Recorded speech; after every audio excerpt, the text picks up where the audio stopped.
Bom, vamos lá, vamos começar aí falando um pouquinho de você, Zé. Da onde que você começou esse projeto de trabalhar com vinho? Na verdade, isso aí, nasceu dentro da minha casa. É Meu mesmo? pai é advogado, mas um estudioso do vinho. Ele adorava e tanto é que ele deixou até uma biblioteca para gente de vinhos. E na minha casa sempre era hábito dele, os almoços de final de semana, enfim. E eu não tinha muita intimidade com o vinho. E ele gostava de abrir o vinho e falar sobre o produtor e tudo. Que E eu legal. comecei a tomar vinho com ele, e aí ele já detectou, falou, você gosta de vinho da América do Sul, você não gosta de vinho europeu. Ainda, ele falou. Nossa, então ele entendia muito, Bastante, né? não, modéstia à parte, É. ele foi uma pessoa no vinho que marcou aqui, tem um pessoal aqui em Prudente até que eles tinham uma confraria, até hoje a gente bate papo, e ele começou, a gente tinha esses almoços familiares, todo mundo em casa, assim, sempre gostou, e eu fui trabalhar com vinho em 2008, por aí. Eu montei uma loja multimarcas em parceria com a Alessandra lá do Baravura, Sim. hoje ali na Ciro Bueno. Aham. E foi passando um pouco o tempo, eu resolvi conhecer, eu já comprava da Gran Cru, porque como a gente é multimarcas, a gente compra de várias importadoras, né? Eu fui conhecer a Gran Cru em São Paulo, meu pai sempre falava muito bem da Gran Cru, do portfólio que eles tinham, e, enfim. E era uma importadora que tinha esse sistema, era uma das poucas até, que tinha esse sistema de franquias no Brasil. Hoje nós somos 140 lojas no país, né? E estamos completando 10 anos de Gran Cru aqui em Presidente Prudente, e eu me interessei por esse negócio da franquia, e eu trouxe a Gran Cru para Prudente e fomos a primeira loja especializada em vinhos de Prudente e região. Próximo a nós tinha Marília, por Olha. exemplo. Então, assim, uma loja com uma gama muito grande de rótulos, que aí você sai um pouco É. daquela coisa. Eu tomo Malbec Cabernet, eu tomo Sauvignon Blanc Chardonnay, por exemplo.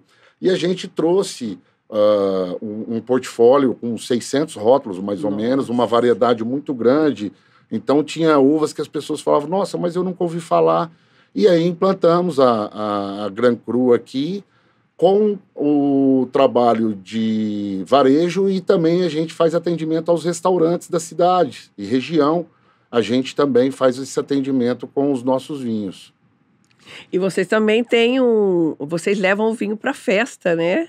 Sim, hoje foi passando o tempo, foram aparecendo algumas inovações. Então, hoje, por exemplo, a gente tem o carrinho Gran Cru, que a gente chama, né? É. Que é aquele estilo, meio que um carrinho de pipoca, Aham. em que É você super coloca os charmoso. vinhos, e então você vai, nós vamos para eventos, até as feiras de condomínios fechados a gente tem participado. Então, a nossa missão também é levar o vinho até a pessoa e descomplicar, porque o vinho é uma coisa que, É. assim, no Brasil ele foi muito elitizado lá atrás. Sim. Porque se você for ver, o europeu é a bebida deles, do dia a dia. O lavrador europeu, ele é o plantador, ele tem a vinícola, É. enfim. Eu tenho um amigo meu italiano que foi sommelier executivo da Gran Cru, Massimo Leoncini, e ainda ele falou, Zé, lá na Itália, meu pai colocava, quando a gente era pequeno, com 9, 10 anos, o vinho e um pouco de água nos almoços de domingo, para a gente já ir experimentando. Então, assim, a cultura deles é muito Hum. forte do europeu, Entendi. e no Brasil vem aprimorando, vem crescendo. E o sentimento que eu tinha, quando eu abri a Gran Cru, por exemplo, as pessoas falavam assim, nossa, mas a sua loja é só para quem entende de vinho. A sua loja é só de vinhos caros, não sei o quê, e Uhum. muito pelo contrário. Eu sempre exemplifico, se você vai numa loja ou numa concessionária comprar carro, você tem que ter uma pessoa apta lá para te explicar sobre o Verdade. carro, para É. chegar mais próximo do que você quer e você adquirir Sim. aquele conhecimento do que você está comprando. E nós, lá na Gran Cru, temos isso. Os nossos consultores têm treinamentos semanais sobre vinícola, sobre uva, sobre região. Então, para quê? É justamente para a pessoa que, às vezes, no bom sentido, eu falo, o leigo do vinho, ele chega lá e fala, olha, eu gosto de Malbec. Aí nós vamos oferecer o Malbec, podemos oferecer uma uva que seja similar a Malbec também, para ele sair um pouco e conhecer um E pouco mais do mundo conhecer. do vinho. Que bacana. Então as pessoas chegam lá, a gente... e é muito legal quando você atende esse tipo de público, porque você tem o retorno. Então ele volta novamente na loja e fala assim, poxa, aquele dia, aquela dica que você deu foi demais. Então eu acho que isso tira um pouco essa impressão que as pessoas têm que a loja de vinho tem que ir lá e conhecer de vinho. Muito pelo contrário. Que legal isso. Falando um pouquinho, então, da história do vinho, Zé, como que foi essa evolução ao longo dos séculos? Olha, o vinho tem aí várias histórias, né? Até o Dionísio, que é o deus Baco grego, né? Eles falam que ele que tinha a fórmula, ensinando as pessoas a fazerem o vinho, enfim. O método, né? Mas, assim, documentos mesmo remetem a 3.000 a 1.000 anos antes de Cristo.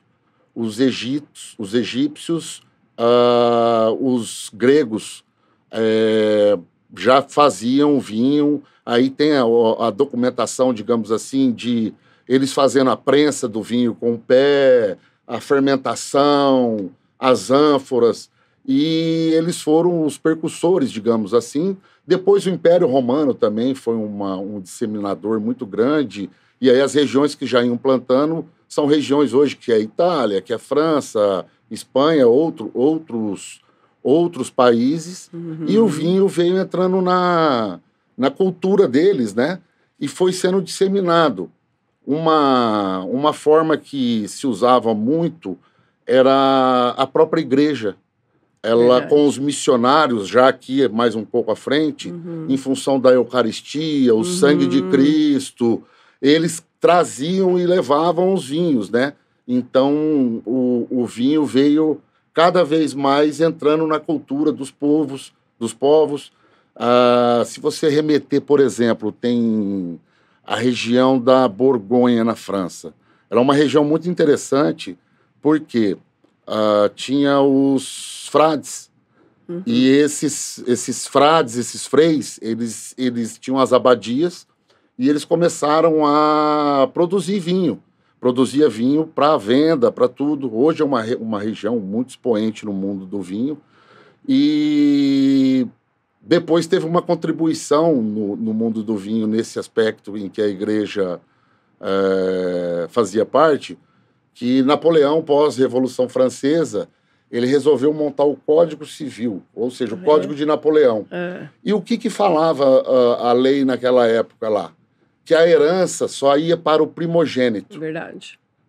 Antes era na mão da igreja, aí ele fez aí teve uma mudança pós-revolução, e aí ele veio e falou, não, a gente vai mudar isso, e a herança vai para os familiares, enfim, como é a cadeia hoje, né? Sim. E aí as terras começaram a ser divididas.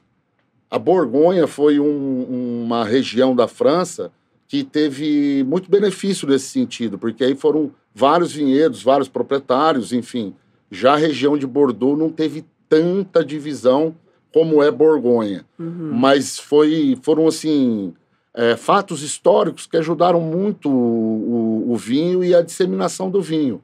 Depois o vinho veio para a América, a igreja também, através do México, foi difundindo com esses missionários. No Brasil chegou em 1530, alguma coisa do tipo. Diz que Brás Cubas trouxe umas videiras europeias, começou a plantar ali no litoral, e com o tempo não foi dando muito certo, tanto é que depois, muito tempo, chegou. E hoje o Rio Grande do Sul, por exemplo, é um grande produtor no Brasil do vinho. E o vinho teve essa evolução do quê? Na produção. Então, antigamente tinha aquela história, olha, vamos amassar, né, o pé para fazer todo o processo. O vinho ele era fermentado em ânfora, depois veio a barrica. Hoje tem um maquinário de alta tecnologia na produção do vinho. Que bacana, que história legal, gente. Olha isso, né? Bacana a produção. Tá vendo? Não é só abrir a garrafa, tem toda uma história por trás disso. Este é o canal de cortes oficial do Com Rose Pod. Clica no link aqui embaixo, veja esse episódio completo e se inscreva para não perder nenhum outro episódio, tá bom?